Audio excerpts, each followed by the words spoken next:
जय श्री गणेश दोस्तों। हमारी आज की कहानी का नाम है तनाव। कहानी अच्छी लगे तो प्लीज़ चैनल को सब्सक्राइब कर लीजिएगा। अब शुरू करते हैं कहानी।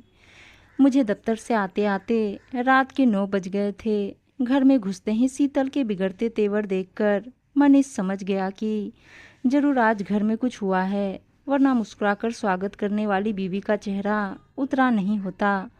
सारे दिन मोहल्ले में होने वाली गतिविधियों की रिपोर्ट जब तक मुझे सुना नहीं देती, उसे चैन नहीं मिलता था। अखबार पढ़े बिना पास पड़ोस के सुख दुख के समाचार मिल जाते थे। शायद देरी से आने के कारण ही शीतल का मूड बिगड़ा हुआ है। शीतल से माफी मांगते हुए बोला, सॉरी मैं तुम्हें फोन नहीं कर पाया। महीने का अंतिम दिन होने के कारण बैंक में ज्यादा काम था। तुम्हारी देरी का कारण मैं समझ सकती हूँ, पर मैं इस कारण दुखी नहीं हूँ। शीतल बोली, फिर हमें भी तो बताओ, इस चांद से मुखड़े पर तनाव की छाया क्यों? मनीष ने पूछा। दोपहर को लंदन से बड़ी भाभी का फोन आया था कि कल माताजी हमारे पास पहुंच रही हैं। शीतल चिंतित होते हुए बोली, इसमें इतना उदास व चिंतित होने की क्या बात है? उनका अपना घर है, वे जब चाहे आ सकती हैं। मनीष हैरानी से बोला, आप नहीं समझ रहे, लंदन में माँ जी का मन नहीं लगा, अब वे हमारे ही साथ रहना चाहती हैं। शीतल ने कहा, अरे शीतल, अच्छा है ना, घर में रौनक बढ़ेगी, बर्तनों की उठापटक रहेगी, सीरियलों की चर्चा तुम मुझसे ना करके माँ से कर सकोगी। सास बहू मिलकर मोहल्ले की चर्चाओं में बढ़ चढ़ कर भाग लेना। मनीष चटकारे लेते हुए बोला, तुम्हें मजाक सूझ रहा है और मेरी जान सूख रही है। शीतल बोली, चिंता तो मुझे होनी चाहिए। तुम सास बहू के शीत युद्ध में मुझे शहीद होना पड़ता है। मेरी स्थिति चक्की के दो पाटों के बीच में पिसने वाली हो जाती है। ना माँ को कुछ कह सकता हूँ, न तुम्हें। कुछ सोचते हुए मनीष फिर बोला, मैं तुम्हें कुछ टिप्स देना चाहता हूँ। यदि तुम उन्हें अपनाओगी तो तुम्हारे सारे तनाव एक झटके में ख़त्म हो जाएंगी। यदि ऐसा है तो आप जो कहेंगे मैं करूँगी। मैं चाहती हूँ माँ जी खुश रहें। आपको याद है पिछली बार छोटी सी बात से माँ जी नाराज हो गई थी। देखो शीतल, जब तक पिताजी जीवित थे तब तक हमें उनकी कोई चिंता नहीं थी। जब से वे अकेली हो गई हैं, उनका स्वभाव बदल गया है। उनमें असुरक्षा की भावना ने घेर लिया है। अब तुम ही बताओ, जिस घर में उनका राज था वो अब नहीं रहा। बेटों को तो बहुओं ने छीन लिया। जिस घर को तिनका तिनका जोड़कर माँ ने अपने हाथों से संवारा, उसे पिताजी के जाने के बाद बंद करना पड़ा। उन्हें कभी लंदन तो कभी यहाँ हमारे पास आकर रहना पड़ता है। वे खुद को बंधन में महसूस करती हैं, इसलिए हमें कुछ ऐसा करना चाहिए जिसमें उन्हें अपनापन लगे। उनको हमसे पैसा नहीं चाहिए, उनके लिए तो पिताजी की पेंशन ही बहुत है। उन्हें खुश रखने के लिए तुम्हें थोड़ी सी समझदारी दिखानी होगी, चाहे नाटकीय ही सही। मनीष शीतल को समझाते हुए बोला, आप जैसा कहेंगे मैं वैसा ही करने को तैयार हूँ। शीतल ने आश्वासन दिया, तो सुनो शीतल, हमारे बुजुर्गों में एक अहम नाम का प्राणी होता है। यदि किसी वजह से उसे चोट पहुँचती है तो पारिवारिक वातावरण प्रदूषित हो जाता है, यानी परिवार में तनाव अपना स्थान ले लेता है।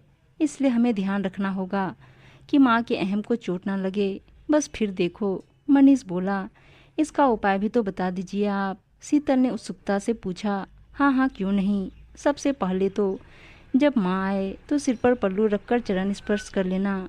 और रात को सोते समय कुछ देर उनके पास बैठकर हाथ पांव दबा देना। सुबह उठकर चरण स्पर्श के साथ प्रणाम कर देना। मनीष ने समझाया, यदि माँ जी इस तरह से खुश होती हैं तो यह कोई कठिन काम नहीं है। शीतल ने कहा, एक बात और, कोई भी काम करने से पहले माँ से एक बार पूछ लेना।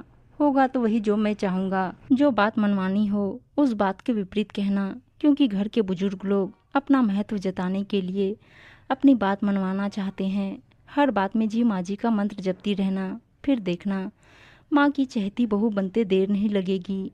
मनीष ने अपने तर्कों से शीतल को समझाया, आप देखना, इस बार मैं माँ को शिकायत का कोई मौका नहीं दूंगी। बस बस उनको ऐसा लगे जैसे घर में उनकी ही चलती है। तुम मेरा इशारा समझ जाना, आखिर माँ तो मेरी ही है। मैं जानता हूँ उन्हें क्या चाहिए। कहते हुए मनीष सोने के लिए चला गया। शीतल ने सुबह जल्दी उठकर माँ जी के कमरे की अच्छी तरह सफाई करवा दी, साथ ही उनकी जरूरत की सभी चीजें भी वहां रख दी। हम दोनों समय पर एयरपोर्ट पहुंच गए।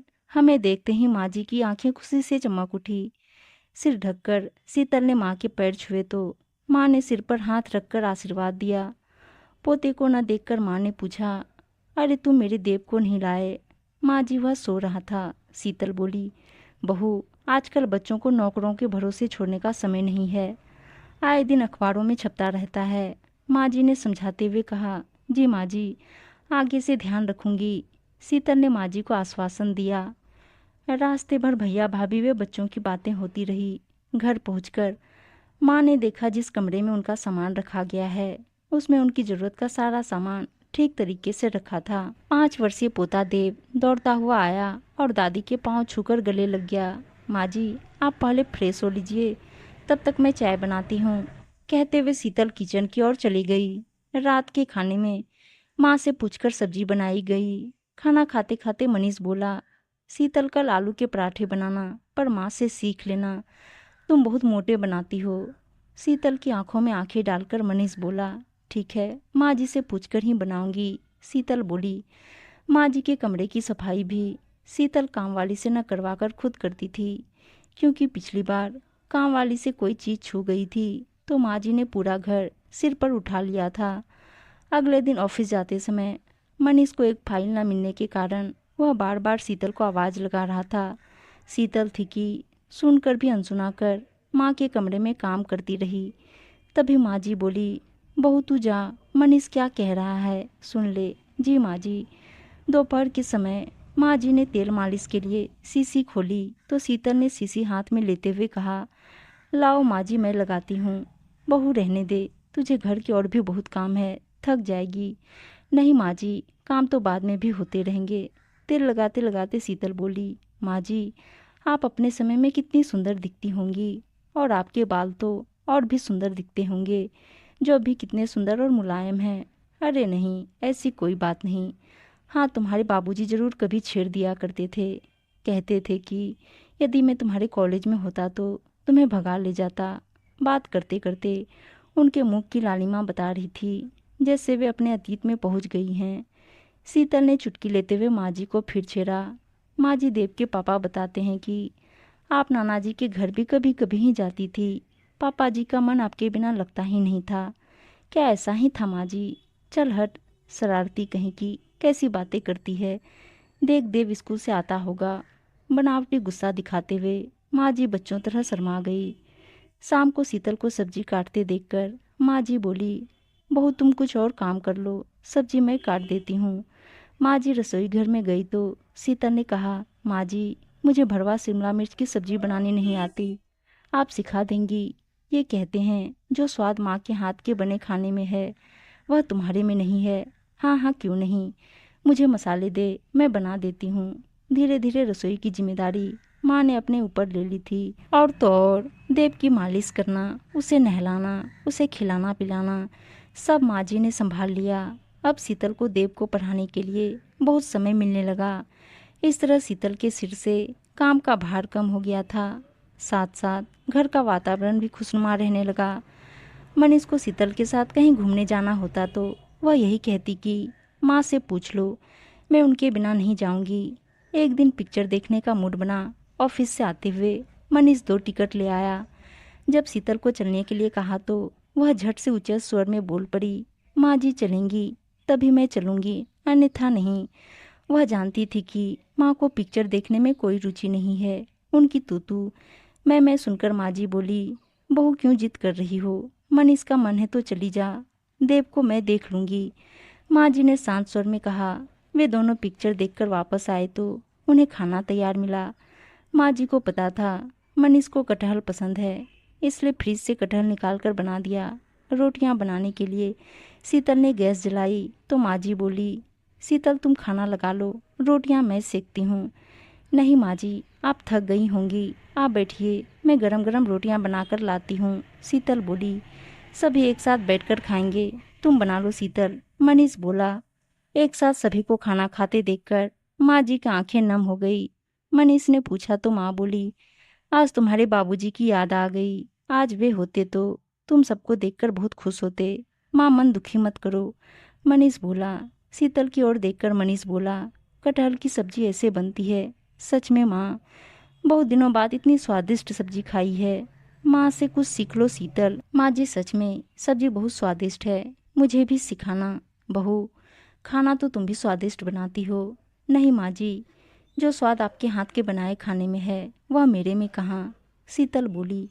मनीष को दिवाली पर बोनस के पैसे मिले तो देने के लिए उसने शीतल को आवाज़ लगाई। शीतल ने आकर कहा, माँ को ही दीजिए ना। मनीष ने लिफाफा माँ के हाथ में रख दिया। माँ जी लिफाफे को उलट पलट कर देखते हुए रोमांचित हो उठी। आज वे खुद को घर की बुजुर्ग वे सम्मानित सदस्य अनुभव कर रही थी। मनीष व शीतल जानते थे कि माँ को पैसा से कुछ लेना देना नहीं है, ना ही उनकी कोई विशेष ज़रूरतें थी। बस उन्हें तो अपना मान सम्मान चाहिए था। अब घर में कोई भी खर्चा होता या कहीं जाना होता तो शीतल माँ से ज़रूर पूछती। माँ जी भी उसे कहीं घूमने जाने के लिए मना नहीं करती। अब हर समय माँ के मुँह से शीतल की प्रशंसा ही होती। दिवाली पर घर की सफाई करते करते शीतल स्टूल से जैसे ही नीचे गिरी तो उसके पाँव में मोच आ गई। माँ ने उसे उठाया और पकड़कर पलंग पर बिठाकर पाँव में मरहम लगाया और गर्म पट्टी बांधकर उसे आराम करने को कहा। यह सब देखकर मनीष बोला, माँ मैंने तो सुना था बहू सेवा करती है सास की, पर यहाँ तो उल्टी गंगा बह रही है। चुप कर, ज़्यादा बकबक मत कर। शीतल मेरी बेटी जैसी है, क्या मैं इसका ध्यान नहीं रख सकती? प्यार से डांटते हुए माँ बोली। माँ जी, बेटी जैसी नहीं बल्कि बेटी कहो, मैं आपकी बेटी ही तो हूँ। शीतल की बात सुनते ही माँ जी ने उसके सिर पर हाथ रखा और बोली, तुम सही कह रही हो बहू, तुमने बेटी की कमी पूरी कर दी। घर में होता वही जो नितिन चाहता, पर एक बार माँ की अनुमति जरूर ली जाती। बेटा चाहे कुछ भी कह दे, पर बहू की छोटी सी भूल भी सास को सहन नहीं होती। इससे सास को अपना अपमान लगता है। यह हमारी परंपरा सी बन चुकी है, जो धीरे धीरे ख़त्म भी हो रही है। माँ जी को थोड़ा सा मान सम्मान देने के बदले में उसे अच्छी बहू का दर्जा व बेटी का स्नेह मिलेगा, इसकी तो उसने कल्पना ही नहीं की थी। शीतल के घर में हर समय प्यार का, खुशी का वातावरण रहने लगा। दिवाली नज़दीक आ गई थी। माँ व शीतल ने मिलकर पकवान बनाए। लगता है इस बार की दिवाली एक विशेष दिवाली रहेगी। सोचते सोचते मनीष बिस्तर पर लेटा ही था कि लंदन से भैया का फ़ोन आ गया। उन्होंने माँ के स्वास्थ्य के बारे में पूछा और बताया कि इस बार माँ उनके पास से नाराज़ होकर गई हैं। तब से मन बहुत विचलित है। यह तो हम सभी जानते हैं कि रेखा भाभी और माँ के विचार कभी नहीं मिले, पर लंदन में भी उनका झगड़ा होगा, इसकी तो कल्पना भी नहीं की थी। भैया ने बताया कि वे माफ़ी मांगकर प्रायश्चित करना चाहते हैं, अन्यथा हमेशा उनके मन में एक ज्वाला सी दहकती रहेगी। आगे उन्होंने जो बताया वह सुनकर तो मैं खुशी से उछल ही पड़ा। बस अब 2 दिन का इंतज़ार था, क्योंकि 2 दिन बाद दिवाली थी। इस बार दिवाली पर शीतल ने घर को कुछ विशेष प्रकार से सजाया था। मुझे उत्साहित देखकर शीतल ने पूछा, क्या बात है, आप बहुत खुश नज़र आ रहे हैं। अपनी खुशी को छिपाते हुए मैंने कहा, तुम सास बहू का प्यार हमेशा ऐसे ही बना रहे बस, इसलिए खुश हूँ। नज़र मत लगा देना हमारे प्यार को। शीतल खुश होते हुए बोली। दिवाली वाले दिन माँ ने अपने बक्से की चाबी देते हुए कहा, बहू लाल रंग का एक डब्बा है, उसे ले आओ। शीतल ने डब्बा लाकर दे दिया। माँ ने डब्बा खोला और उसमें से खानदानी हार निकाला। हार शीतल को देते हुए बोली, लो बहू, ये हमारा खानदानी हार है, इसे संभालो, दिवाली इसे पहनकर मनाओ। तुम्हारे पिताजी की यही इच्छा थी। हार देते हुए माँ की आंखें खुशी से नम हो गई। शीतल ने हार लेकर माथे से लगाया और माँ के पैर छूकर आशीर्वाद लिया। मुझे बार बार घड़ी की ओर देखते हुए शीतल ने पूछा तो मैंने टाल दिया। दीप जलाने की तैयारी हो रही थी। तभी माँ ने आवाज़ लगाकर कहा, मनीष जल्दी आओ, देव के साथ फुलझड़ियाँ भी तो चलानी है। मैं 8:30 बजने का इंतज़ार कर रहा था।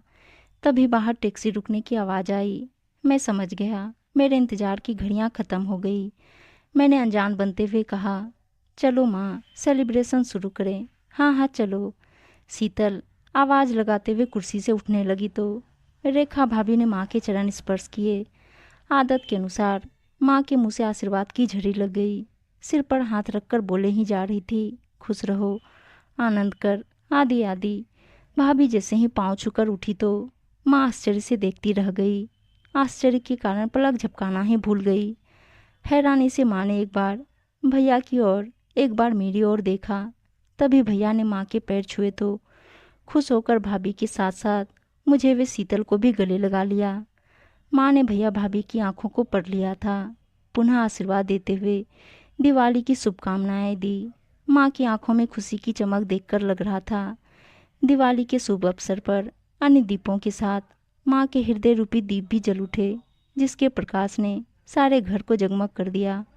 उम्मीद है दोस्तों कहानी अच्छी लगी होगी, और अच्छी अच्छी कहानियाँ सुनने के लिए चैनल को सब्सक्राइब और वीडियो को लाइक से ज़रूर कर दीजिएगा। धन्यवाद दोस्तों।